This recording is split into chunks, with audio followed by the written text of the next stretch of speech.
What's up, tennis fans? I'm Lauren Lynch, and this is Tennis Now, your source for the latest tennis news now.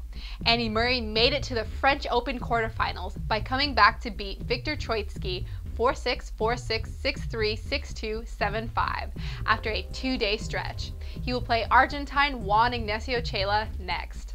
Before the match started, there were doubts about Murray's fitness because of an ankle injury he acquired during his third-round match against Michael Barrere. The first two sets showed Murray being cautious and barely moving. Murray hit 64 winners to 63 unforced errors, while Troicki had 42 winners to 48 errors in the decisive fifth set.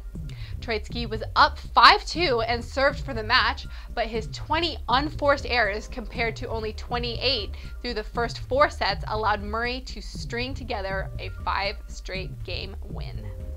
Roger Federer finished dashing hopes for a French champion on the men's side when he eliminated the last hope Gael Monfils in straight sets 6-4, 6-3, 7-6. Federer remains the only player in the draw not to drop a single set. After fighting off two break points at 5-5, Monfils appeared to tweak a hamstring or groin when he was wrong-footed by Federer while leading at 6-5. After forcing a tiebreaker, Federer had all of the momentum, quickly racing out to a 3-0 lead before eventually winning the match. Marion Bartoli won 7-6, 6-4 against former French Open champion Svetlana Kuznetsova.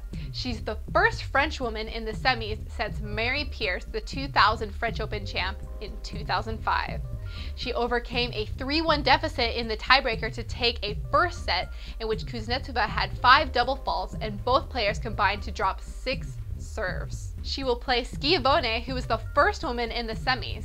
In a battle of the youngest versus the oldest ladies left in the draw, 30-year-old Francesca Schiavone was able to get over the first set woes and defeat 14th seed and 19-year-old Anastasia Pavlyuchenkova 1-6, 7-5, 7-5. Austrian player Daniel Koellerer has been banned for life after he was discovered for fixing matches by the Tennis Integrity Unit.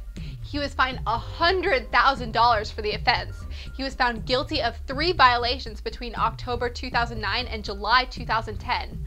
According to Tennis.com, he was contriving or attempting to contrive the outcome of an event, soliciting or facilitating a player not to use his or her best efforts in an event, and soliciting, offering, or providing money, benefit, or consideration to any other covered person with the intention of negatively influencing a player's best efforts in any event. A statement by TIU on Tuesday didn't specify which matches Koellerer was found guilty of manipulating. Details of the hearing or decision will not be made public.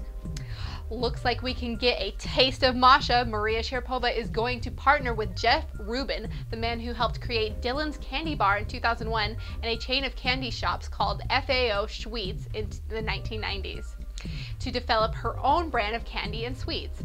The candy will be called Sugarpova. She's already had endorsements with Tiffany's and Tag Heuer while making her signature apparel for Nike and purses and shoes for Cole Haan. She renewed her contract with Nike for 8 years for $70 million, the most ever for a female athlete. Now tennis's most successful athlete will go where Willy Wonka has gone before. According to the New York Times, Eric Wilson said, gumballs will be shaped like tennis balls and gummy candies will be packaged in containers shaped like tennis ball cans, according to plans drawn up by Mr. Rubin, who hopes to have them ready in time for a rollout at the United States Open in August. Now some matches to look forward to tomorrow, which features a rematch of last year's final at Roland Garros. Rafael Nadal will face off with Robin Soderling. This match will feature two men who have had plenty of recent success at Roland Garros.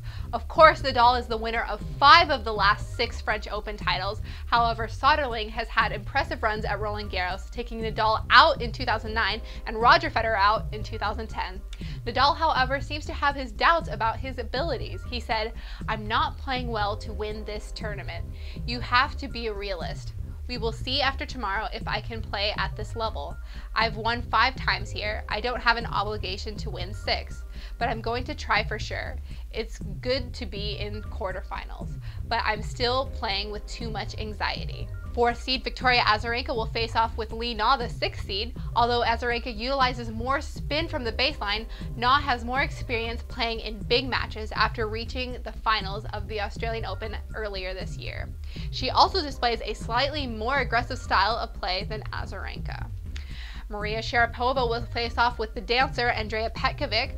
Sharapova's experience and mental toughness should allow her to edge Petkovic, but we could see the Petkarazzi pull out a new victory dance tomorrow. Well, that wraps us up for today, tennis fans. Be sure to subscribe to the Tennis Now YouTube channel. Click that button right up there. And also remember, we have 2 awesome contests going on, one on Twitter and one on Facebook. Go log on to tennisnow.com to find out all the details on these little contests that we have. I'm Lauren Lynch, and this is Tennis Now. Thanks for watching. See you next time.